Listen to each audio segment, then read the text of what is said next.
Anne Sinclair est l'ancienne épouse de Dominique Strauss-Kahn. Après 20 ans de mariage, Anne Sinclair a vu sa vie changer du jour au lendemain, suite à des accusations d'agression sexuelle. Zoom sur sa nouvelle vie. Il n'est pas facile d'être l'épouse d'un homme médiatique, mais les choses se compliquent davantage quand cet homme se retrouve sur le banc des accusés. C'est la vie d'Anne Sinclair qui s'est nue propulsée sur le devant de la scène après que Nafissatou Diallo ait pointé un doigt accusateur sur son mari, Dominique Strauss-Kahn. 09 ans après le début du scandale, où en sont les relations entre les deux ex-époux et comment Anne Sinclair a réussi à tourner la page? Telles sont les questions qui se bousculent sur les lèvres. La journaliste Anne Sinclair. Source: Getty Images. Anne Sinclair face aux accusations d'agression sexuelle. Anne Sinclair est âgée de 72 ans et elle semble bien dans sa peau. Ce n'était pas le cas en 2011. À l'époque, son mari, Dominique Strauss-Kahn, était le directeur du FMI, un poste très prestigieux. Lors d'un séjour au Sofitel de New York, une femme de chambre avait porté des accusations terribles contre le patron du FMI. En effet, l'employé du Sofitel, nommé Nafissatou Diallo, avait révélé avoir subi, de la part de DSK, des violences d'ordre sexuel. Elle avait déclaré aux enquêteurs qu'elle avait été violentée et violée par l'époux d'Anne Sinclair. Suite à l'arrestation très médiatisée de l'ancien directeur du FMI, DSK avait perdu ses prérogatives professionnelles. Il faut dire que c'était l'affaire de trop. Celui qui était en route vers la présidence de 2012, s'est vu éjecté de l'échiquier politique. Cette histoire n'a pas seulement eu des répercussions sur la vie professionnelle de DSK mais également sur sa vie privée. En effet, Anne Sinclair s'est retrouvée terriblement marquée au fer rouge par cette histoire sordide.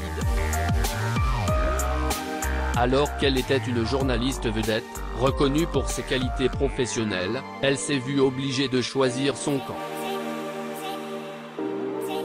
Aux tout premiers instants de cette histoire, Anne Sinclair avait décidé de soutenir son mari contre vent et marée. Ce qui n'avait pas empêché son couple de sombrer, un mur s'était alors dressé entre les deux époux. Un an après l'affaire Diallo et le Sofitel, le couple se séparait pour finalement divorcer en 2013. La journaliste Anne Sinclair.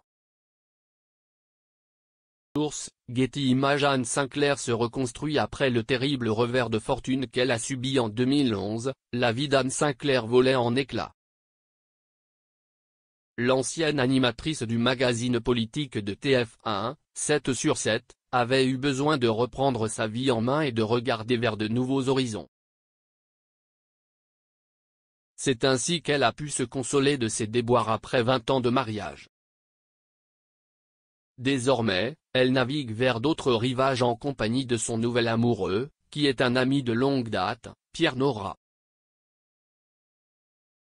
Ce dernier est également son conseiller financier. De lui, la journaliste de 72 ans a enfin retrouvé le bonheur et la sérénité. Quant à ses relations avec son ex-mari Dominique Strauss-Kahn, elle a déclaré au cours de l'émission de la chaîne C8, Au tableau, qu'ils ne se voyaient plus beaucoup. On peut donc en déduire que les deux anciens époux ont coupé les liens qui les unissaient. L'affaire DSK reste pour elle, l'une des plus grandes déceptions de sa vie, et jusqu'à présent, Anne Sinclair ne tient pas à épiloguer dessus. La journaliste Anne Sinclair. Source: Getty Images. Anne Sinclair est une grand-mère comblée, qui malgré le passage des ans, a gardé sa bonne humeur et son esprit vif. a pu s'en rendre compte quand la journaliste a répondu à un débat soulevé par Yann Moix, concernant les femmes de 50 ans qui, selon lui, ne seraient plus désirables. En femme forte et sûre d'elle, Anne Sinclair a déclaré qu'elle ne s'était pas encore rendue compte qu'elle avait fêté ses 70 ans et qu'elle n'entretient aucun complexe. Nafissatou Diallo sort de l'ombre et témoigne. Le documentaire Chambre de 1806, l'affaire DSK va bientôt être diffusé sur Netflix. Le public se hâte de découvrir le témoignage de Nafissatou Diallo, qui a enfin décidé de sortir de sa prison.